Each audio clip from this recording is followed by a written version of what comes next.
Ladies and gentlemen, we take you now behind the scenes of a police headquarters in a great American city, where under the cold, glaring lights will pass before us the innocent, the vagrant, the thief, the murderer.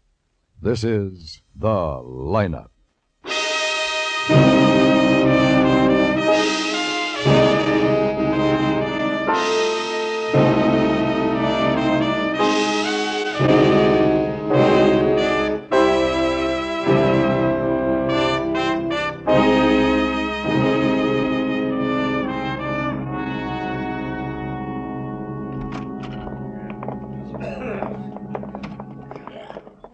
Hi, Ben. You victim show yet? Still waiting. Smoke? Yeah. May I have your attention, please? You people Thanks. out there on the other side of the wire in the audience room, may I have your attention, please? Thank you. My name is Greb, Sergeant Matt Greb. I'll explain the lineup to you. Each of the suspects you will see will be No numbered. sense of me sticking I'll around call off here. the number, their name and job. What do you know? If you Chadwick? have any questions or identifications, Just in time, Mr. Chadwick. Sit down. This is Sergeant Asher. Hello, Sergeant. At the end of each line, I ask for questions or At the park on identifications. Cedar Avenue. Well, you could have used the jail line. If you're I sure forgot enough that to card serve you the gave me. suspect, have him held. The officers who took your name will assist you. They're seated among you. Please be prompt with your questions or identifications. When the prisoners leave here, they are sent to the washroom and dressed back into their jail clothes. It makes it quite difficult to bring them back after they leave here. The questions I ask these suspects are merely to get a natural tone of voice, so do not pay too much attention to their answers as they often lie. Bring on the line.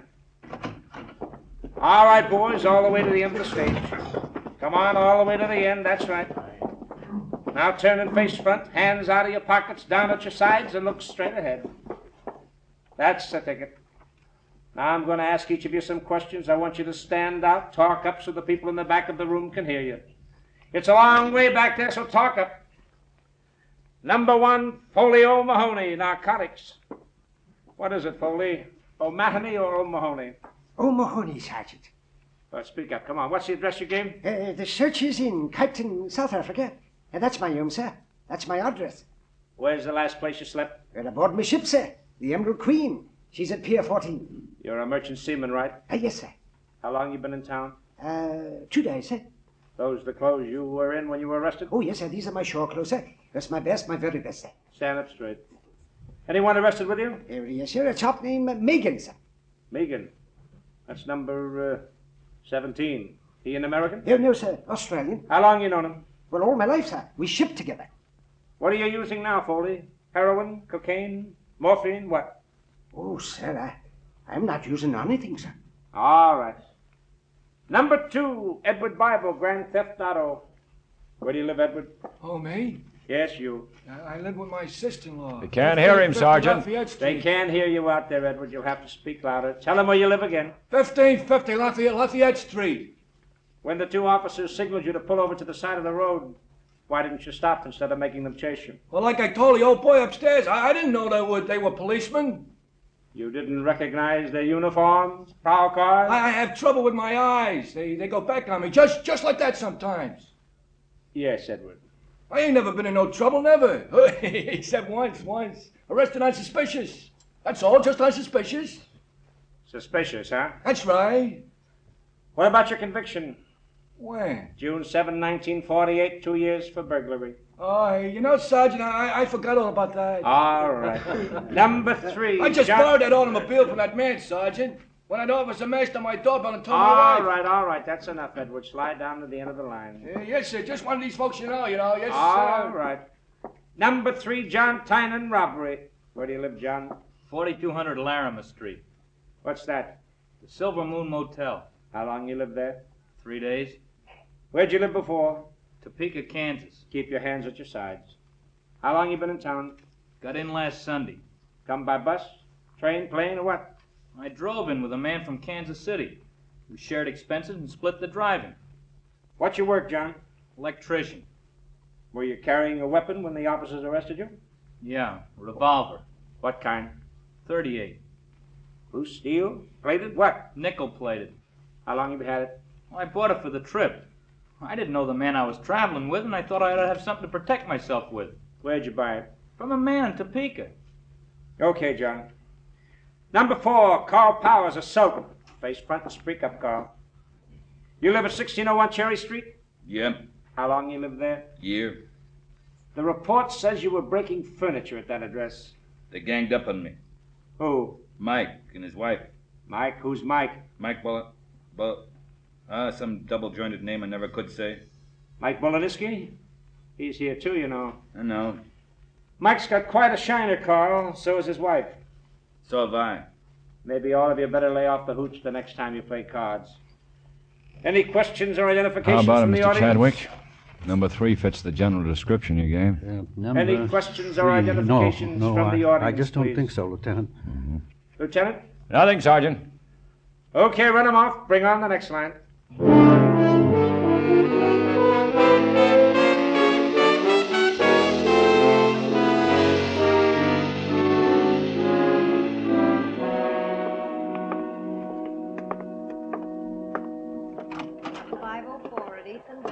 See the man, 32, 35, 37, and AWD, Park Norris Building, Suite 901. See...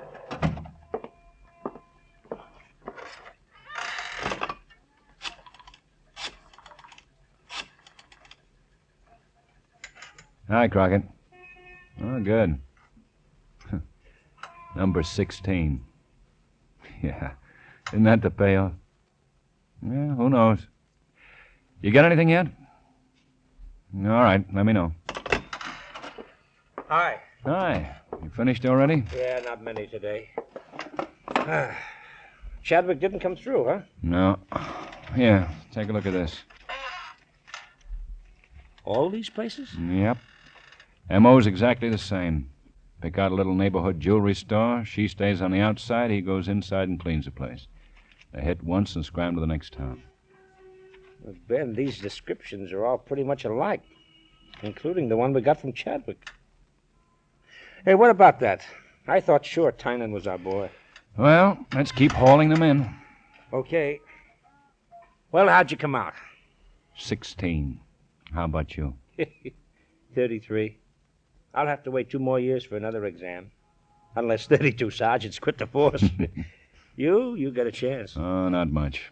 I've never made more than 14 appointments in a 2-year period. That's the way it goes with civil service. Well, at least the waiting's over, huh? That's something. Hey, some game, huh? What do you mean, some game? Woo-hoo, sorehead. Guthrie. Yeah. Denver? Mm-hmm. Well, hold on. Matt, what about Tynan? Back at the city jail. Going to be arraigned on concealed weapons this afternoon. It's okay. Thanks, Crockett. Tynan may still be our boy, Matt. Chief of police in Denver wants us to hold. Jewelry store man there identified the picture we put on the wire last night. Get Chadwick up here. He's down looking through the mug file.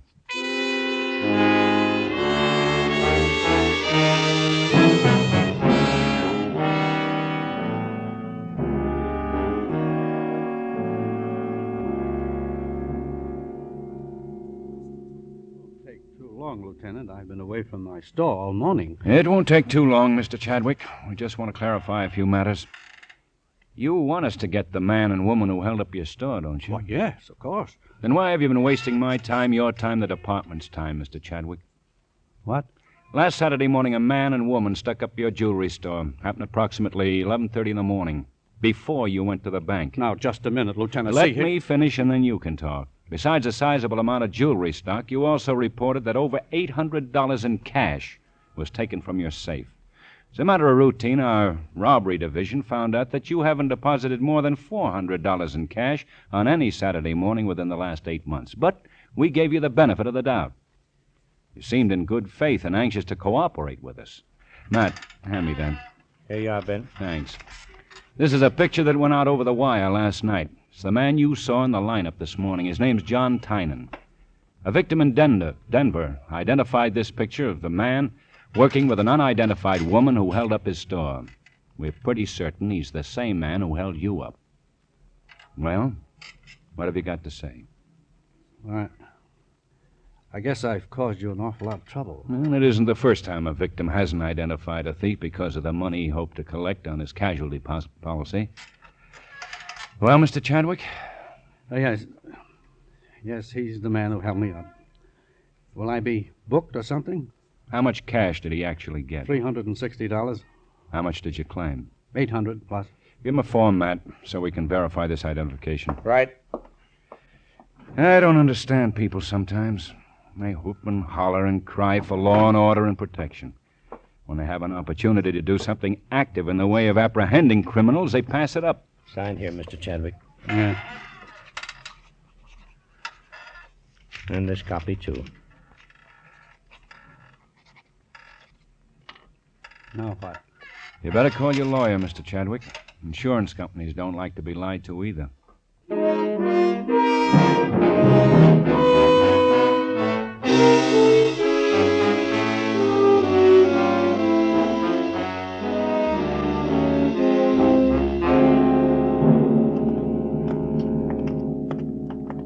Yeah, I got it too, and there's a couple of retirements coming up next month. Yeah. Congratulations, Pete. Yeah, thank you, Ben. Boy, I sure have been sweating it out. Haven't we all? Okay, Herb.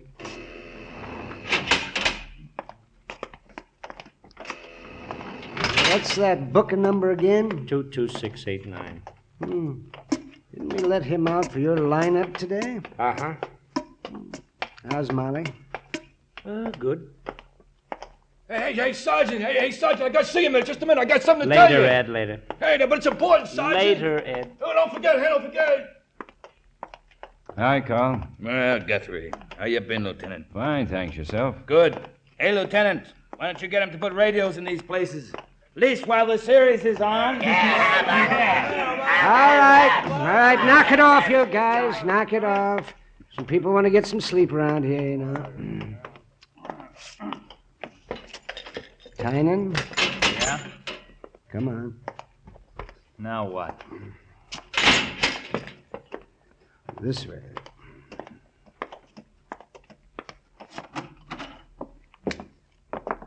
There's no phone in here, Ben. No, we won't need one. Thanks, Pete.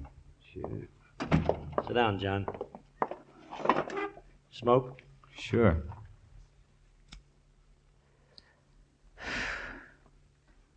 Why the visit? You're identified, John. Denver police want you for the same thing we picked you up on here. Mr. Chadwick here in town's identified you, too. Matt, show him. Here. Look him over.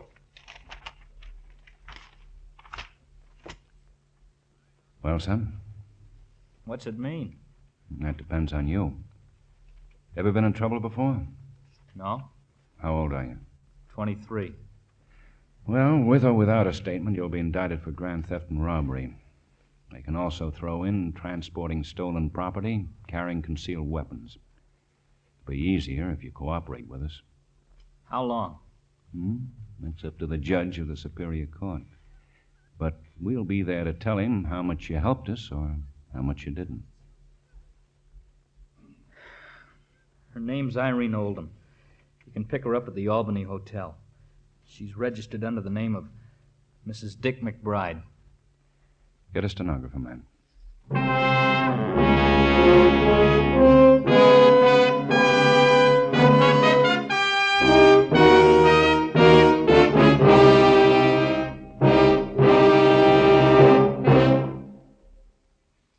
This Saturday night, CBS Radio catches up with the wandering caravan of Vaughn Monroe. After a one-month vacation, Vaughn, the Moon Maids, the Moon Man, and singing comic Ziggy Talent will again make music in the Monroe manner over most of these same stations. CBS Radio beams their season's premiere out to you this Saturday night. Don't miss it.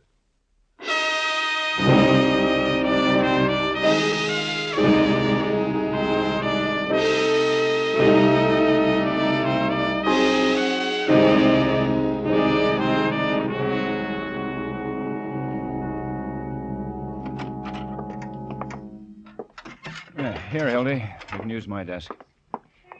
Smoke, John? Thanks. We'll get some facts first. You can take these, Hildy. Wait a minute. Did they pick up Irene yet? I'm doing it now.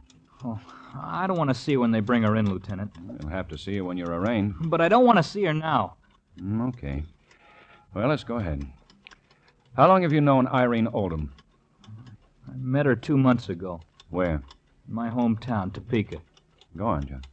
We liked each other, Irene and me, and we decided to pull some jobs together. Was it her idea or your idea? Both of us, I guess. But she figured out a way to do it. The idea was to hit and run. So we took her car and went on the road. We'd go in a jewelry store and pretend like we were going to get married and wanted to pick out a ring. We'd wait until the store cleared if there were customers in there. Nobody suspected us. Even though Irene's almost 30, we both looked the same age, I guess. Well, when we had our chance, I'd gun the storeman and Irene keep a lookout in front. That's the way we planned it all the time. We'd stay in different places each town. Where were you last Saturday morning at 11:30? I was with Irene at a jewelry store on Eastern Avenue in this city. Name the store. The Elite Jewelry Company. We robbed it. I used a gun. A .32 revolver that I bought in Topeka, Kansas. My accomplice in robbing in this robbery was Irene Oldham. She looked out the front while I stuck with the man inside. I took everything in the open cases in the store that looked valuable to me, and then I forced the man to open the safe. I remember it was $360 because the man had it already deposited in the bank. I went outside then and... Yeah. Hold it, John. Well? Checked out an hour ago. Just missed her. Hotel manager reported a big, nice-looking guy came and got her bag and baggage. Drove a cad, a 51. Doorman thinks 62R first on the license numbers. Heard her call him Frank. Well, see what you can do at license registration, Quine, and get out an APB on him. They can't get too far. Right. All right. Go ahead, John. Well, I gave the money and the jewelry to Irene, like I'd been doing on all the jobs. Irene was saving it all for us. This was our last stop. We were going to get married and go to South America when we finished.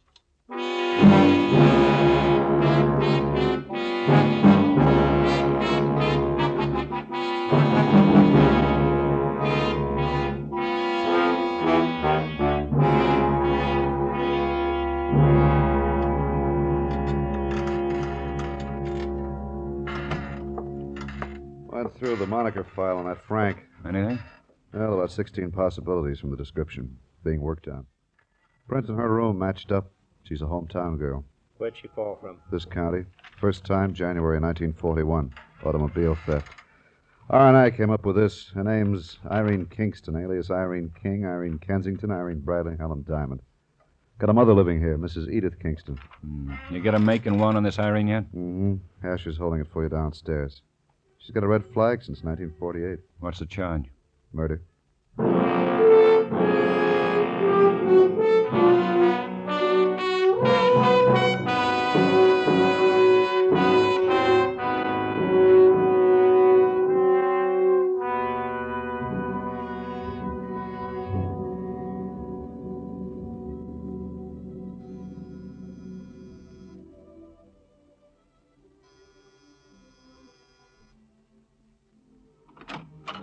Mrs. Kingston? Yes? Police. I'm Lieutenant Guthrie. This is Sergeant Greb. We'd like to talk to you. About Irene? Yes. Come in. Sit down. Just a minute, I'll turn this thing off. What is it this time? Irene's in town, Mrs. Kingston. Well, I haven't seen her. She hasn't contacted you at all?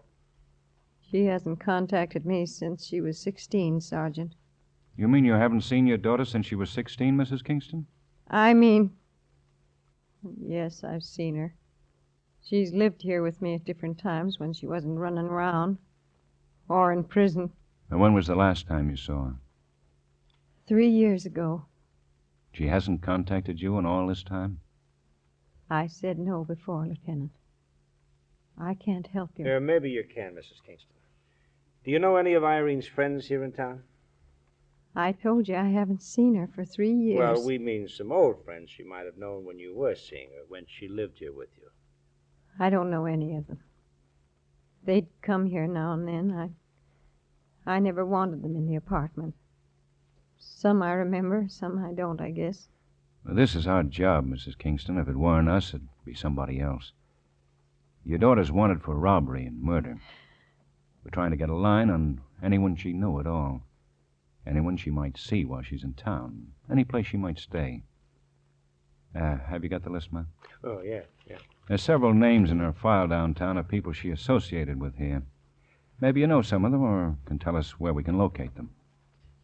I told you I can't help you. Well, let's try anyhow. A man named Al Ames? No. I don't even recognize that name. Louis Wenberg? No. William Doyle?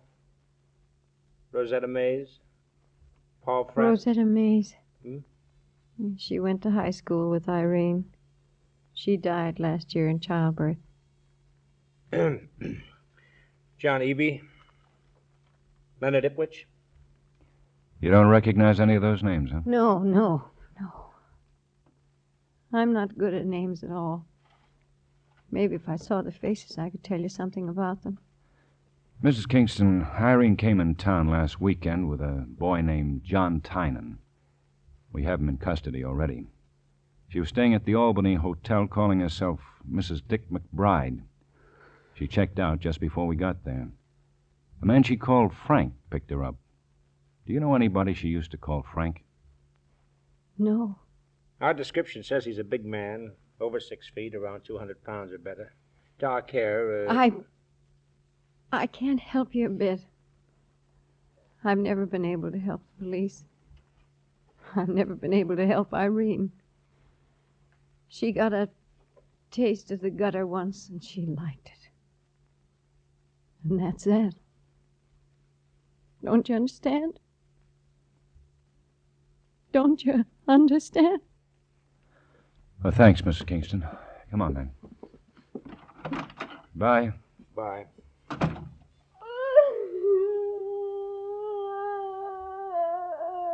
And let's get some men on this place 24 hours a day.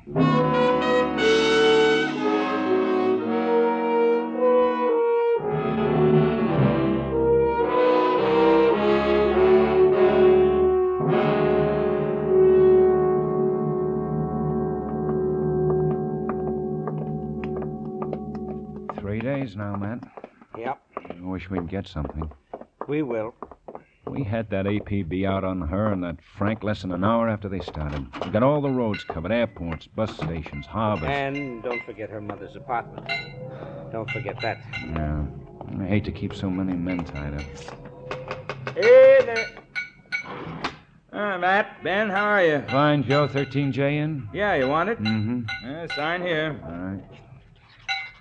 Okay. It's parked about halfway down the line. I see her. Thanks, Joe. See you, Joe. Yeah.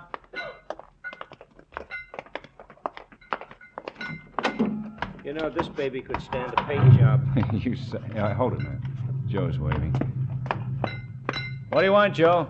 Oh, Quine's on the phone, Ben. I thought it'd save time instead of a 1041. Right. Guthrie. Huh? When? Okay. Thanks, Joe. Sure, Ben. Quine's picked up Frank out at the airport. Let's go, man.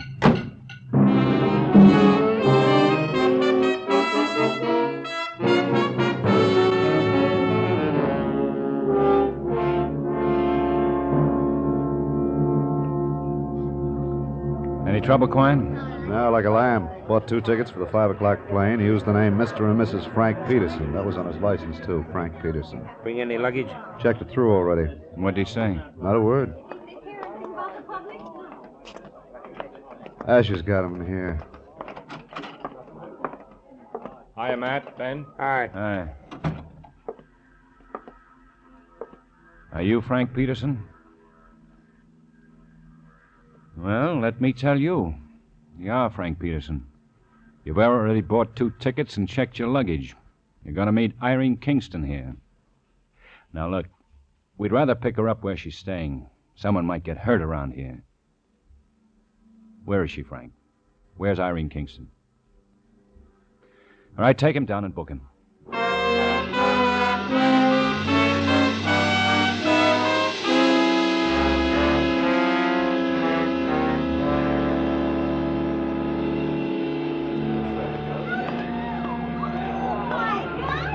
Anything, man? No, nothing. Asher and Quine are covering the main entrance. Murphy and Carger, the parking lot. Yule's at the cab stand, and Blaker went over to the other terminal just in case she might have made a mistake. 10 minutes to 5. Something should happen pretty soon. If it's going to happen. You know, she might have been counting on a call from Frank or something. She ran out on Tynan when he didn't call. Yeah, it's a chance. Some gal, huh? Yeah. Out front. Yeah. She came in on a cab. I tagged her right after she pulled up, but she had a gun. You all right? My leg. I was lucky. She kicked off her shoes and ran for the field. Asher took out after her. That way? Yeah. Hey, you there. Call an ambulance. Come on, man. Right. Through the parking lot, Ben. Right. There's Asher. Yeah, he got her. I can't figure why she was running for that field. You still alive? Uh-huh. How's Quine? Nick, you okay? Yeah. I'll get an ambulance out. Yeah.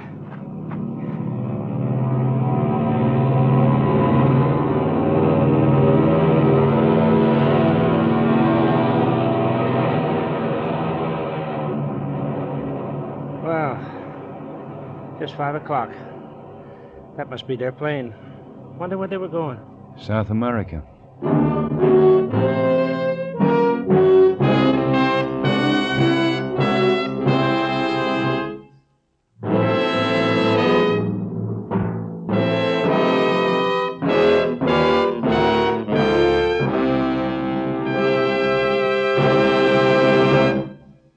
The lineup, where before you pass the innocent, the vagrant, the thief, the murderer. Listen again next week when we again bring you The Lineup. May I have your attention, please? You people out there on the other side of the wire in the audience room, may I have your attention, please? Thank you. My name is Greb. Sergeant Matt Greb. I'll explain the lineup to you. Each of the suspects you will see will be numbered. I'll call off a number, their name and charge. If you have any questions or identifications, please remember the number assigned to the prisoner as I call his name. At the end of each line, when I ask the questions or identifications.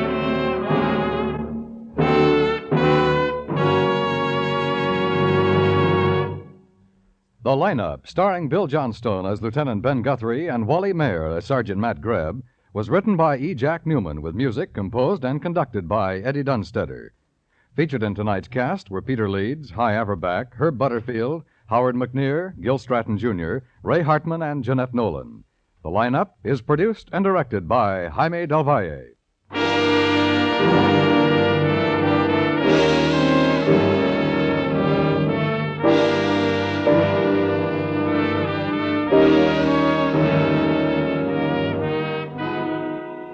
This Saturday, Joan Crawford stars in I Knew This Woman, a poignant drama of family life when Stars Over Hollywood launches its 11th big season of dramatic hits on CBS Radio. Stars Over Hollywood is heard every Saturday in the daytime hours on most of these same CBS radio stations.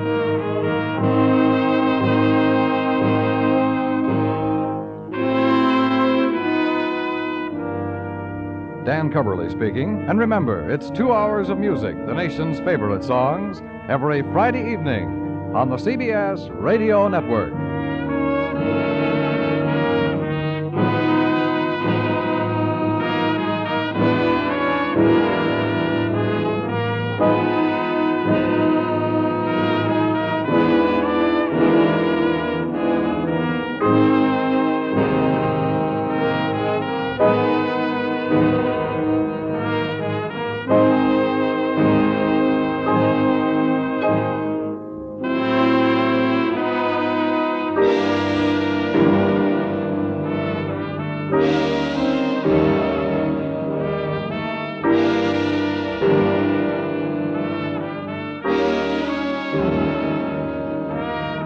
Thank you.